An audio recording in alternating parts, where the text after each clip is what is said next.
Friends, welcome back to my YouTube channel. ಯಾರೆಲ್ಲ ನನ್ನ ಚಾನಲ್ನ ಸಬ್ಸ್ಕ್ರೈಬ್ ಮಾಡಿ ನೋಡ್ತಿದ್ದೀರಾ, ಪ್ಲೀಸ್ ಸಬ್ಸ್ಕ್ರೈಬ್ ಮಾಡಿ ಸಪೋರ್ಟ್ ಮಾಡಿ ಫ್ರೆಂಡ್ಸ್. ಹಾಗೆ ಈ ವಿಡಿಯೋ ಇಷ್ಟ ಆದಲ್ಲಿ ಒಂದು ಲೈಕ್ ಮಾಡೋದನ್ನು ಮರಿಬೇಡಿ. ಅಮೃತಧಾರೆ ನಾಳಿನ ಸಂಚಿಕೆಯಲ್ಲಿ ಏನಾಗುತ್ತೆ ಅಂತ ನೋಡೋಣ ಬನ್ನಿ. ಸಂಚಿಕೆ ಶುರುವಿನಲ್ಲಿ ಭೂಮಿಕಾ ಅವರು ಗೌತಮ್ ಅವ್ರನ್ನ ನೆನ್ಪು ಮಾಡ್ಕೊತಾ ಇರ್ತಾರೆ. ಆಗ ಮಲ್ಲಿ ಅಕ್ಕವ್ರೆ, ನಿಮಗೆ ಗೌತಮ್ ಅವರು ನೆನಪಾಗ್ತಾ ಇದ್ದಾರಾ? ಅವ್ರಿಗೂ ನೀವು ನೆನಪಾಗ್ತಾ ಇರ್ತೀರಾ? ನೀವಿಬ್ರು ಇನ್ನೂ ಯಾವಾಗ ಒಂದಾಗ್ತಾ ಇರೋ ಅಂತ ಭೂಮಿಕಾ ಹತ್ರ ಮಲ್ಲಿ ಕೇಳ್ತಾರೆ. ಅಲ್ಲಿ ಅದು ಸಾಧ್ಯ ಆಗದೆ ಇರೋ ಮಾತು. ಯಾಕಂದರೆ ಅವ್ರು ಚೆನ್ನಾಗಿರಲಿ ಅಂತ ಅವ್ರಿಗೋಸ್ಕರ ನಿನ್ನೆ ಬಿಟ್ಟು ಬಂದಿದ್ದೀನಿ, ಅವರಿಂದ ದೂರ ಇದ್ದೀನಿ. ಮೇಲೆ ಮತ್ತೆ ನಾನು ಆ ಮನೆಗೆ ವಾಪಸ್ ಹೋದರೆ ಅವ್ರಿಗೆ ತೊಂದರೆ ಆಗಲ್ವಾ? ಆದರೆ ಶಕುಂತಲಾ ಮಾತ್ರ ಯಾವತ್ತೂ ಚೆನ್ನಾಗಿರೋದಿಲ್ಲ. ನನ್ನ ಮತ್ತೆ ಪ್ರೀತಿ ಗಂಡ ಗೌತಮ್ನ ದೂರ ಮಾಡಿರೋಂಥ ಶಕುಂತಲಾ ಶ್ರೀದೇವಿ ಯಾರು ಕೂಡ ಖುಷಿಯಾಗಿರೋದಿಲ್ಲ. ಭೂಮಿಕಾ ಹೇಳ್ತಾ ಇರ್ತಾರೆ, ಇಲ್ಲಿ ಬಿಡಿ ಅಕ್ಕ, ಅವ್ರೇನಾದ್ರೂ ಮಾಡ್ಕೊಳ್ಳಿ, ಒಟ್ನಲ್ಲಿ ನೀವು ಆಕಾಶ್ ಎಲ್ಲ ಖುಷಿಯಾಗಿದ್ದೀರಾ, ಜೊತೆಗೆ ಗೌತಮ್ ಭಾವ ಕೂಡ ಖುಷಿಯಾಗಿರ್ತಾರೆ. ಒಂದಲ್ಲ ಒಂದಿನ ಅವ್ರು ನಿಮ್ಮನ್ನ ಭೇಟಿ ಆಗ್ತಾರೆ, ನೋಡ್ತಾ ಇರಿ. ಅದಕ್ಕೋಸ್ಕರ ಅಂತಾನೆ ಅವ್ರು ಕಾಯ್ತಾ ಇರ್ತಾರೆ ಅಂತ ಮಲ್ಲಿ ಹೇಳಿದ ತಕ್ಷಣನೇ ಅದಕ್ಕೋಸ್ಕರನೇ ಕಾಯ್ತಾ ಇದ್ದೀನಿ. ಯಾವತ್ತಾದ್ರೂ ಒಂದಿನ ನಾವಿಬ್ರು ಭೇಟಿ ಆಗ್ಲೇಬೇಕು ಅಂತ ತುಂಬಾ ಆಸೆ ಇದೆ. ಆದ್ರೆ ನಡೆಯಲ್ಲ ಅನ್ನೋದು ನನಗೂ ಚೆನ್ನಾಗಿ ಗೊತ್ತಿದೆ. ಎಲ್ಲ ಶಕುಂತಲಾ ಅವಕಾಶನೂ ಮಾಡ್ಕೊಡಲ್ಲ. ವಿಚಾರ ಮಾಡ್ಕೊಂಡು ಭೂಮಿಕಾ ಹೇಳ್ತಾ ಇರ್ತಾರೆ. ಕಡೆ ಆಕಾಶ್ ಊಟದ ಟೈಮಿಗೆ ಸರಿಯಾಗಿ ಗೌತಮ್ ಮತ್ತೆ ಆನಂದ್ ಇಬ್ರು ಕೂಡ ಸ್ಕೂಲ್ ಹತ್ರ ಬಂದಿರ್ತಾರೆ. ಊಟಕ್ಕೆ ಬಿಟ್ಟಿದ ತಕ್ಷಣನೇ, ಏನ್ ಫ್ರೆಂಡ್, ನನ್ನ ಹುಡ್ಕೊಂಡು ಇಲ್ಲಿವರೆಗೂ ಬಂದ್ಬಿಟ್ಟಿದ್ಯಾ? ನಾನು ನೋಡ್ದೆ, ಅದಕ್ಕೆ ತುಂಬಾನೇ ಖುಷಿ ಆಯ್ತು, ಅದಕ್ಕೆ ಓಡ್ ಬಂದ್ಬಿಟ್ಟೆ ಅಂತ ಆಕಾಶ್ ಹೇಳಿದ ತಕ್ಷಣನೇ ಗೌತಮ್ ತಪ್ಕೊಂಡು ಮುದ್ದಾಡ್ತಾ ಇರ್ತಾರೆ. ಹಾಗೆ ಮುತ್ತನ್ನು ಸಹ ಕೊಡ್ತಾರೆ. ಅಯ್ಯೋ, ನನ್ನ ಹೇರ್ ಸ್ಟೈಲ್ ಎಲ್ಲ ಹಾಳಾಗೋಯ್ತು, ನೋಡಿದ್ರೆ ನನ್ನ ಹೇರ್ ಸ್ಟೈಲ್ ಎಲ್ಲ ಹಾಳು ಮಾಡ್ಬಿಡ್ರಿ. ಯಾಕೆ ಯಾವಾಗ್ಲೂ ನಾನು ನೋಡಿದ ತಕ್ಷಣ ನೀವು ತಪ್ಕೊಂಡು ಮುತ್ತು ಕೊಡ್ತೀರಾ? ನೀವು ನನ್ನ ಅಮ್ಮನ ಥರನೇ ಪ್ರೀತಿ ಮಾಡ್ತೀರಾ, ಅಮ್ಮನೂ ಕೂಡ ಇಷ್ಟೇ ಪ್ರೀತಿ ಮಾಡ್ತಾರೆ, ಹೀಗೆ ಕಾಳಜಿ ತೋರಿಸ್ತಾರೆ. ನೀವ್ಯಾಕೆ ಈ ತರ ಮಾಡ್ತೀರಾ ಅಂತ ನಂಗಂತೂ ಗೊತ್ತಾಗ್ತಿಲ್ಲ ಅಂತ ಗೌತಮ್ ಹತ್ರ ಪ್ರಶ್ನೆ ಕೇಳ್ತಾ ಇರ್ತಾರೆ. ಆಕಾಶ್, ಇಲ್ಲ ಏನೂ ಇಲ್ಲ, ನೀನಂದ್ರೆ ನಂಗೆ ತುಂಬಾನೇ ಇಷ್ಟ, ನೀನು ನಂತರ ಗುಂಡುಗೆ ಮುದ್ದುಗಿದೆಯಲ್ಲ ಅದಕ್ಕೆ. ಗೌತಮ್ ಹೇಳ್ತಾರೆ, ಹಾಗಾದ್ರೆ ನನಗೆ ಬೇರೆ ಏನೋ ಅನಿಸ್ತಾ ಇದೆಯಲ್ಲ, ನಿಜವಾಗ್ಲೂ ಯಾಕೆ ನಾನು ಇಷ್ಟೊಂದು ಕಾಳಜಿ ಮಾಡೋದು? ಅಷ್ಟೊಂದೆಲ್ಲ ಗಿಫ್ಟ್ ಕೊಡ್ಸಿದ್ದೀರಾ, ನಿಜ ಹೇಳಿ? ಗೌತಮ್ ಹತ್ರ ಆಕಾಶ್ ಕೇಳ್ತಾ ಇರ್ತಾರೆ. ಒಂದೊಂದ್ಸಾರಿ ನೀವು ವಿಚಿತ್ರವಾಗಿ ಆಡ್ತೀರಾ, ಹಾಗೆ ಏನೇನೋ ಮಾತಾಡ್ತೀರಾ.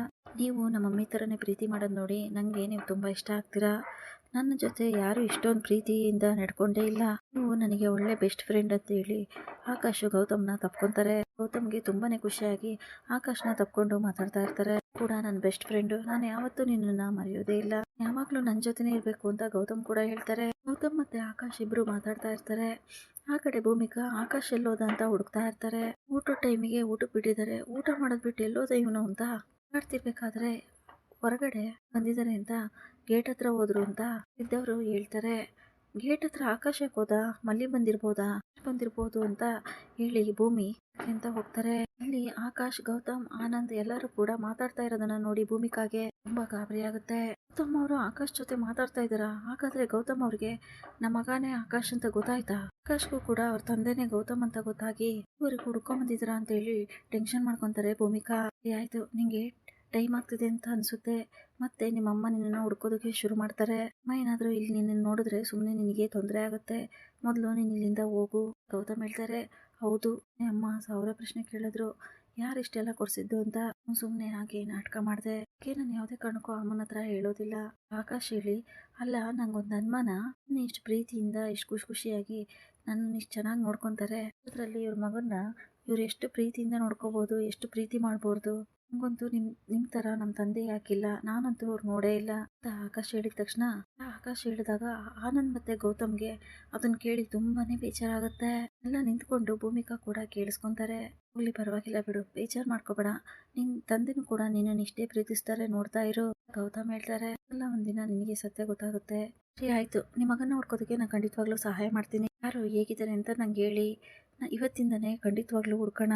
ಮಗನ ಹೆಸರು ಹೇಳಿ ಸಾಕು, ನಾನೇ ಹೋಗಿ ಹುಡ್ಕೊಂಡು ಖಂಡಿತವಾಗ್ಲೂ ಕರ್ಕೊಂಡು ಬರ್ತೀನಿ ಅಂತ ಆಕಾಶ್ ಹೇಳಿದ ತಕ್ಷಣ, ಆಯ್ತು ಇವಾಗ ಹೋಗು, ಸಂಜೆ ಮನೆಗೆ ಬಿಟ್ಟಿದ ತಕ್ಷಣ ನೀನು ಅವಾಗ ಬಾ, ಜೊತೆ ಮಾತಾಡುವಂತೆ. ಹಾಗೆ ಹೊರಗಡೆ ಹೋಗಿ ಸುತ್ತಾಡ್ಕೊಂಡು ಬರೋಣ. ಗೌತಮ್ ಅವ್ರ ಮಗನ ಹೇಗೆ ಹುಡ್ಕೋದು ಅಂತ ನಾವೆಲ್ಲರೂ ಸೇರಿ ಮಾತಾಡೋಣ. ಇವಾಗ ನೀನು ಟೈಮ್ ಆಗ್ತಾ ಇದೆ, ಹೋಗು ಅಂತ ಆನಂದ್ ಹೇಳಿದ ತಕ್ಷಣನೇ, ಹೌದಲ್ವಾ ಅಮ್ಮ ಹುಡುಕ್ತಾ ಇರ್ತಾರೆ, ನಾನು ಹೋಗ್ತೀನಿ ಅಂತ ಹೇಳಿ ಆಕಾಶ್ ಕೂಡ ಹೊರಟೋಗ್ತಾರೆ. ಆನಂದ್ ಮತ್ತೆ ಗೌತಮ್ಗೆ ಭೂಮಿಕಾನ ನೋಡಿದ ತಕ್ಷಣನೇ ಗಾಬರಿ ಆಗುತ್ತೆ. ಭೂಮಿಕಾ ಅಂತ ಹೇಳಿ ಟೆನ್ಷನ್ ಮಾಡ್ಕೊಂತಾರೆ ಗೌತಮ್. ಭೂಮಿಕಾಗೆ ಎಲ್ಲ ಸತ್ಯ ಗೊತ್ತಾಯ್ತು ಅನ್ಸುತ್ತೆ. ಇಷ್ಟು ದಿನ ನಾನು ಆಕಾಶ್ ಜೊತೆ ಮಾತಾಡ್ತಿದ್ದಿದ್ದು ನಾನೇ ಅಂತ.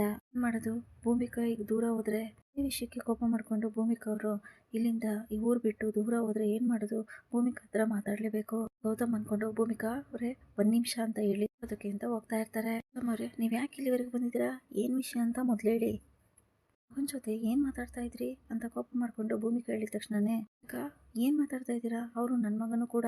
ನನ್ನ ಮಗ ನನ್ನ ಎದುರುಗಡೆ ಇದ್ರೂ ಕೂಡ ನಾನೇ ನಿನ್ನ ತಂದೆ, ನೀನೇ ನನ್ನ ಮಗ ಆಕಾಶ್ ಅಂತ ಹೇಳ್ಕೊಳಕ್ಕಾಗ್ತಾ ಇಲ್ಲ. ನಿಜವಾಗ್ಲೂ ತುಂಬ ಚೆನ್ನಾಗಿ ಬೆಳೆಸಿದ್ದೀರಾ ಭೂಮಿಕಾ ಅಂತ ಗೌತಮ್ ಹೇಳ್ತಾರೆ. ಬಗ್ಗೆ ನೀವೇನು ಹೇಳೋದಕ್ಕೆ ಬರಬೇಡಿ. ನನ್ನ ಮಗನ್ನ ಹೇಗೆ ಬೆಳೆಸ್ಬೇಕೋ ಹಾಗೆ ಬೆಳೆಸಿದ್ದೀನಿ. ಹಾಗೆ ನಿಮ್ಮ ನೆರಳು ಕೂಡ ಅವನ ಮೇಲೆ ಬೀಳಬಾರ್ದು. ನೀವು ನನ್ನ ಮಗಳ ಬಗ್ಗೆ ಎಷ್ಟೆಲ್ಲ ವಿಷಯ ಮುಚ್ಚಿಟ್ರಿ ಅಂತ ನನಗೆ ಚೆನ್ನಾಗಿ ಗೊತ್ತಿದೆ. ಮಕ್ಕಳ ವಿಷಯದಲ್ಲಿ ನಿಮ್ಮ ಥರ ನಾನು ಸತ್ಯ ಮುಚ್ಚಿಡಲ್ಲ. ಕೋಪ ಮಾಡ್ಕೊಂಡು ಭೂಮಿಕಾ ಹೇಳ್ತಾರೆ, ಅವರೇ ಅದು ಹಾಗಲ್ಲ, ನಾನು ಯಾಕೆ ಆ ಥರ ಮಾಡಿದೆ ಅಂತ ನಿಮಗೂ ಕೂಡ ಚೆನ್ನಾಗಿ ಗೊತ್ತಿದೆ. ನಾನೇನಾದರೂ ನಿಮಗೆ ಆ ವಿಷಯನ ಆವಾಗಲೇ ಹೇಳಿದರೆ ನೀವು ಖಂಡಿತವಾಗ್ಲೂ ಸಹಿಸ್ಕೊಳ್ತಾ ಇರಲಿಲ್ಲ ಭೂಮಿಕಾ. ಅದೇ ವಿಷಯಕ್ಕೆ ನೀವು ನನ್ನಿಂದ ದೂರ ಆಗಿದ್ದೀರಾ ಅಂತ ಅಂದರೆ ಅಂತೂ ಖಂಡಿತವಾಗ್ಲೂ ನಂಬಲ್ಲ. ಇದ್ರ ಹಿಂದೆ ಬೇರೆ ಏನೋ ಇದೆ ಭೂಮಿಕಾ. ಬಿಟ್ಟು ಅದೇನು ವಿಷಯ ಅಂತ ಹೇಳಿ ಭೂಮಿಕಾ ಅವರೇ. 5 ವರ್ಷದಿಂದ ನಿಮ್ಮನ್ನು ಹುಡ್ಕಾಡ್ತಾ ಇದ್ದೀನಿ. ನಾನು ಹುಡುಕ್ತಾ ಇರೋಂಥ ಜಾಗನೇ ಇಲ್ಲ. ಕೊನೆಗೆ ಇಲ್ಲಿ ಸಿಕ್ಕಿದ್ದೀರಾ. ಈಗ ದಯವಿಟ್ಟು ನನ್ನಿಂದ ದೂರ ಆಗಬೇಡಿ ಭೂಮಿಕಾ. ಬಿಟ್ಟಿರೋಂಥ ಶಕ್ತಿ ನನಗಿಲ್ಲ. ಎಲ್ಲರನ್ನೂ ಬಿಟ್ಟು ಗೋಸ್ಕರ ಅಂತ ದೂರ ಬಂದಿದ್ದೀನಿ. ಕೂಡ ಈಗ ನನ್ನಿಂದ ದೂರ ಆದರೆ ನಾನು ಬೀದಿ ಪಾಲಾಗ್ತೀನಿ, ಯಾರು ಇಲ್ಲದೆ ಇರೋ ಥರ ಅನಾಥ ಆಗ್ಬಿಡ್ತೀನಿ ಅಂತ ಬೇಜಾರು ಮಾಡಿಕೊಂಡು ಗೌತಮ್ ಹೇಳಿದ ತಕ್ಷಣನೇ, ನೋಡಿ ಗೌತಮ್ ಅವರೇ, ನೀವು ಸತ್ಯ ಮುಚ್ಚಿಟ್ಟಿದ್ದು ದೊಡ್ಡ ತಪ್ಪು. ಅದರಲ್ಲೂ ಮಕ್ಕಳ ವಿಷಯದಲ್ಲಿ ಹೇಗೆ ಅಂತ ನಿಮಗೆ ಚೆನ್ನಾಗಿ ಗೊತ್ತಿದೆ. ಅದರಲ್ಲೂ ನನ್ನ ಮಗಳ ವಿಷಯನ ನೀವು ನನ್ನಿಂದ ಮುಚ್ಚಿಟ್ಟಿದ್ದು ನನ್ನ ಕೈಲಿ ಸಹಿಸ್ಕೊಳ್ಳೋಕ್ಕೆ ಆಗ್ತಾ ಇಲ್ಲ. ಅದು ಕ್ಷಮಿಸುವಂಥ ಮಾತೇ ಅಲ್ಲ. ಯಾಕಂದರೆ ಅದು ಕ್ಷಮಿಸುವಂಥ ವಿಷಯನೂ ಅಲ್ಲ. ಎಷ್ಟು ದೊಡ್ಡ ವಿಷಯ ಅಂತ ಗೊತ್ತಾ? ಯಾಕಂದರೆ ನನ್ನ ಮಗಳು ಇವತ್ತಿಗೂ ಕೂಡ ನನ್ನ ಜೊತೆಯಲ್ಲಿಲ್ಲ. ಅದಕ್ಕೆಲ್ಲ ಕಾರಣ ನೀವೇ. ನಿಮ್ಮಿಂದನೇ ಅವಳು ನಮ್ಮಿಂದ ದೂರ ಆಗಿದ್ದಿನೇ ಹೇಗಾದರೂ ಮಾಡಿ ಹುಡುಕಿತಿದ್ರೆ ಅಲ್ಲೆಲ್ಲಾದರೂ ಸಿಗ್ತಾ ಇದ್ಲು. ಆದರೆ ನೀವು ಅದನ್ನು ಮಾಡಲೇ ಇಲ್ಲ. ಸತ್ಯ ಮುಚ್ಚಿಟ್ಟು ಎಲ್ಲದನ್ನು ಮಾಡ್ತೀನಿ ಅಂತ ಹೋದ್ರಿ. ಕೊನೆಗೆ ನನ್ನ ಮಗಳು ದೂರ ಆದ್ಲು ಅಷ್ಟೇ. ಎಲ್ಲ ಆಗಿದ್ದು ನಿಮ್ಮಿಂದನೇ. ನಾನು ಇದನ್ನೆಲ್ಲ ಕ್ಷಮಿಸ್ಬೇಕಾ? ಒಬ್ಳು ಹೆಂಡತಿ ಭೂಮಿಕಾಗಿ ಕ್ಷಮಿಸ್ಬೋದು, ಆದರೆ ನಾನೊಂದು ಮಗು ತಾಯಿಯಾಗಿ ಇದನ್ನು ಯಾವತ್ತೂ ಕ್ಷಮಿಸೋದಿಲ್ಲ. ಕೋಪ ಮಾಡಿಕೊಂಡು ಭೂಮಿಕಾ ಹೇಳ್ತಾರೆ, ನನ್ನ ಮಗಳನ್ನು ದೂರ ಮಾಡಿ ಸಾಲದು ಅಂತ ಈಗ ನನ್ನ ಮಗನನ್ನು ನನ್ನಿಂದ ದೂರ ಮಾಡೋದಕ್ಕೆ ಬಂದಿದ್ದೀರಾ. ದಯವಿಟ್ಟು ಇಲ್ಲಿಂದ ಹೊರಟೋಗಿ. ಇದೇ ಲಾಸ್ಟ್. ಇನ್ಯಾವತ್ತೂ ನನ್ನ ಮಗನ ಜೊತೆ ನೀವು ಬಂದು ಮಾತಾಡಬೇಡಿ. ಈ ರೀತಿ ನನ್ನ ಹತ್ರನೂ ಮಾತಾಡೋದಕ್ಕೆ ಪ್ರಯತ್ನ ಪಡಬೇಡಿ. ಏನಾದರೂ ನಾವು ನೆಮ್ಮದಿಯಾಗಿ ಖುಷಿಯಾಗಿದ್ದೀವಿ. ನಮ್ಮ ಪಾಡಿಗೆ ನಮ್ಮನ್ನು ಇರೋದಕ್ಕೆ ಬಿಟ್ಬಿಡಿ. ಹತ್ರ ಬರೋದು, ಮನೆಗೆ ಬರೋದು ಇದನ್ನೆಲ್ಲ ಮಾಡಬೇಡಿ. ಭೂಮಿಕಾ ಹೇಳಿದಾಗ, ಅದಕ್ಕೆ ನನ್ನ ಗೆಳೆಯ ಹೇಗೆ ಅಂತ ನಿಮಗೆ ಚೆನ್ನಾಗಿ ಗೊತ್ತು. ಅದಕ್ಕೆ ಅಂಥವನಿಗೆ ಹೋಗಿ ನೀವು ಈ ಥರ ನೋವು ಕೊಟ್ಟರೆ ಹೇಗೆ? ಇಲ್ಲದೆ ಗೌತಮ್ ಇಷ್ಟು ವರ್ಷ ತುಂಬಾ ಒದ್ದಾಡಿದ್ದಾನೆ, ತುಂಬಾ ಕಷ್ಟಪಟ್ಟಿದ್ದಾನೆ. ಮತ್ತೆ ನೀವಿಬ್ರು ದೂರ ಆದರೆ ಅವನು ಖಂಡಿತವಾಗ್ಲೂ ಸಹಿಸ್ಕೊಳ್ಳೋದಿಲ್ಲ. ಯಾರು ಇಲ್ಲದೆ ಅನಾಥ ಆಗ್ಬಿಡ್ತಾನೆ. ದಯವಿಟ್ಟು ಅರ್ಥ ಮಾಡ್ಕೊಳ್ಳಿ ಅಂತ ಆನಂದ್ ಹೇಳ್ತಾರೆ. ಭೂಮಿಕಾ, ಆನಂದ್ ಅವರೇ, ನಿಮ್ಮ ಮೇಲೆ ತುಂಬಾ ಗೌರವ ಇದೆ. ನೀವು ಕೂಡ ಈ ಸತ್ಯ ಎಲ್ಲ ಗೊತ್ತಿತ್ತು ತಾನೆ? ನೀವು ಮುಚ್ಚಿಟ್ರಲ್ವಾ? ಹಾಗಿದ್ಮೇಲೆ ನೀವೀಗ ಮಾತಾಡೋಕ್ಕೆ ಬರಬೇಡಿ. ಬಿಟ್ಟು ಇಲ್ಲಿಂದ ಹೊರಟೋಗಿ ಅಂತ ಭೂಮಿಕಾ ಬೇಜಾರಿಂದ ಹೇಳ್ತಾರೆ. ಅಂತ ಹೇಳಿ ಭೂಮಿಕಾ ಅಲ್ಲಿಂದ ಹೊರಟೋಗ್ತಾರೆ.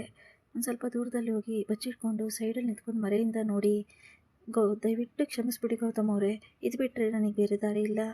ತುಂಬಾ ಬೇಜಾರು ಮಾಡಿಕೊಂಡು ಗೌತಮ್ ಅವ್ರು ನೋಡಿ ಬೇಜಾರಿಂದ ಮನಸ್ಸಲ್ಲೇ ಅನ್ಕೊತಾ ಇರ್ತಾರೆ ಭೂಮಿಕಾ. ಇಲ್ಲಿಗೆ ಈ ಸಂಚಿಕೆ ಮುಕ್ತಾಯವಾಗುತ್ತೆ. Thanks for watching.